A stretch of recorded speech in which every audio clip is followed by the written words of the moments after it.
Halo semuanya, perkenalkan saya Hesti Mahendra dengan NIM G002526 dari kelompok B8. Jadi di sini saya akan menjelaskan terkait laporan anatomi blok 1.3.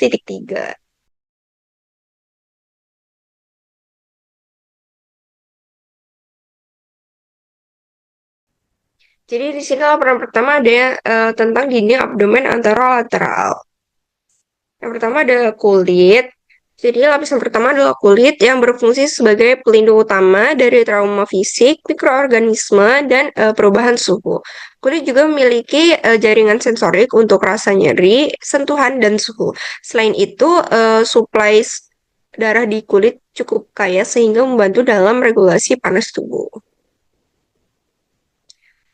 Next, di sini ada fascia superficialis. Terdiri atas lapisan lemak, camper, dan lapisan membranosa scarpa. Lapisan ini tidak hanya menyimpan lemak, tetapi juga menjadi lokasi pembuluh darah dan syaraf superficial. Fascia scarpa penting karena berkesinambungan dengan fascia di perineum, sehingga berpengaruh pada penyebaran cairan bila terjadi cedera. Jadi next slide itu ada fascia profunda. Fascia profunda itu merupakan jaringan ikat kuat yang melapisi bagian luar otot-otot dinding perut. Lapisan ini juga membantu menjaga posisi otot dan memberikan struktur agar kontraksi otot lebih efektif. Fascia ini juga menjadi pemisah antar kelompok otot sehingga pergerakan lebih terkoordinasi.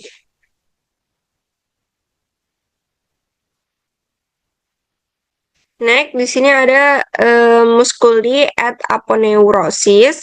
Jadi otot-otot di dinding abdomen anterolateral itu terdiri dari obliquus externus, obliquus internus, dan transversus abdominis. Ketiganya itu bekerja sama memberikan stabilitas batang tubuh yang membantu proses mengejan, batuk, dan bernapas. Kontraksi otot-otot ini juga menjaga tekanan intra-abdomen. Aponeurosis dari otot-otot tersebut juga membentuk struktur penting seperti linea alba. Nah, struktur ini berfungsi memusatkan gaya tarik otot-otot perut dan melindungi organ perut. Di bagian bawahnya itu aponeurosis membentuk inguinal kanal yang memiliki relevansi klinis pada hernia inguinalis.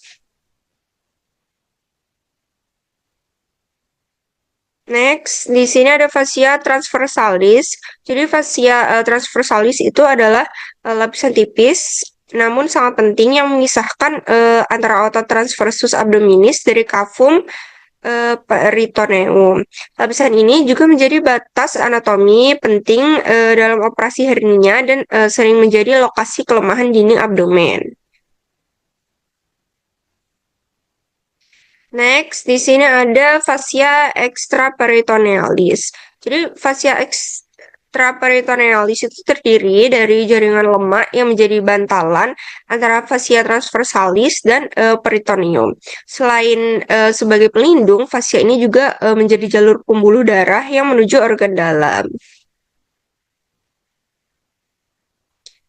Selanjutnya peritoneum parietale. Peritoneum parietal itu melapisi bagian dalam dinding abdomen karena dipersarafi oleh saraf somatik. Nyeri akibat iritasi peritoneum parietal itu biasanya tajam dan mudah ditunjuk lokasinya. Ini yang menjelaskan pola nyeri pada peritonitis atau appendicitis awal.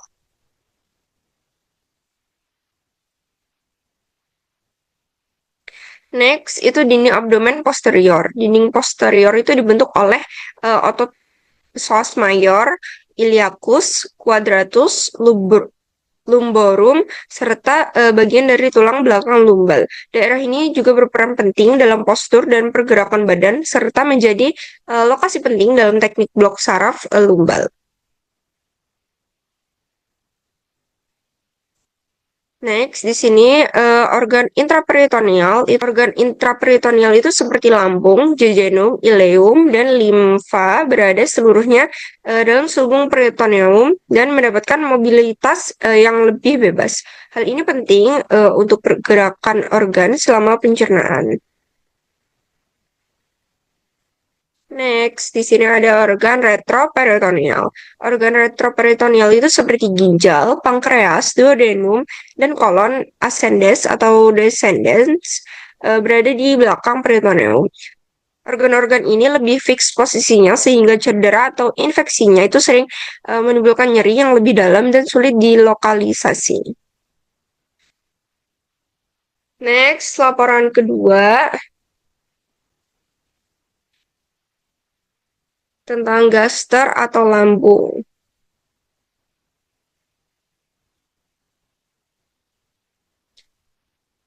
Jadi di sini omentum gaster yang pertama itu ada omentum mayor itu menggantung dari kurvatura mayor dan berfungsi sebagai polisi alam karena dapat berpindah ke area inflamasi untuk membatasi infeksi.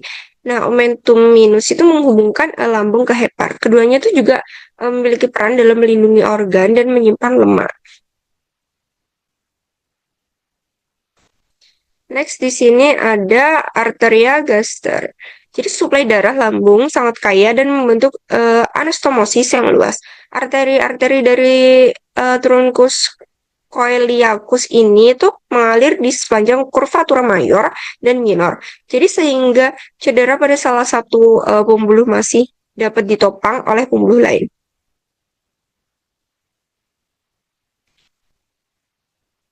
Next ada vena gaster. Jadi aliran darah vena lambung itu menuju vena porta hepatis sehingga masalah pada vena porta dapat mempengaruhi pembuluh lambung dan menyebabkan varises itu terutama di daerah kardia.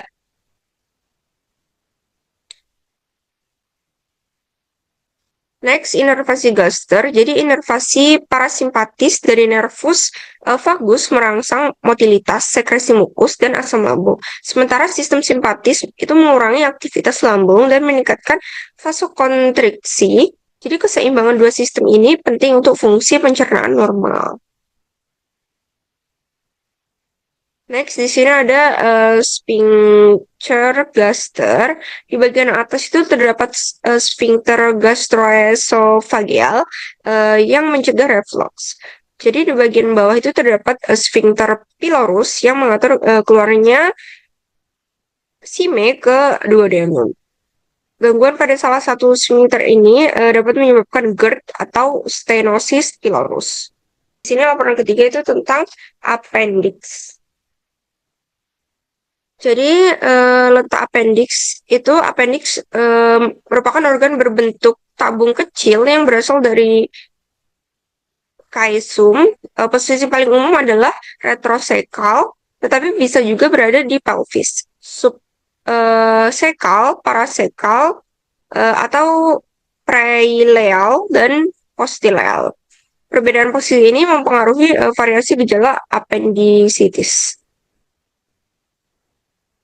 Jadi di sini ada cara dan titik pengukuran garis. Jadi titik Burne adalah penanda klinis penting dalam diagnosis appendicitis. Nyeri tekan di titik ini tuh muncul saat peritoneum mulai mengalami iritasi. Titik ini juga sering dijadikan panduan lokasi insisi pada operasi appendiktomi klasik.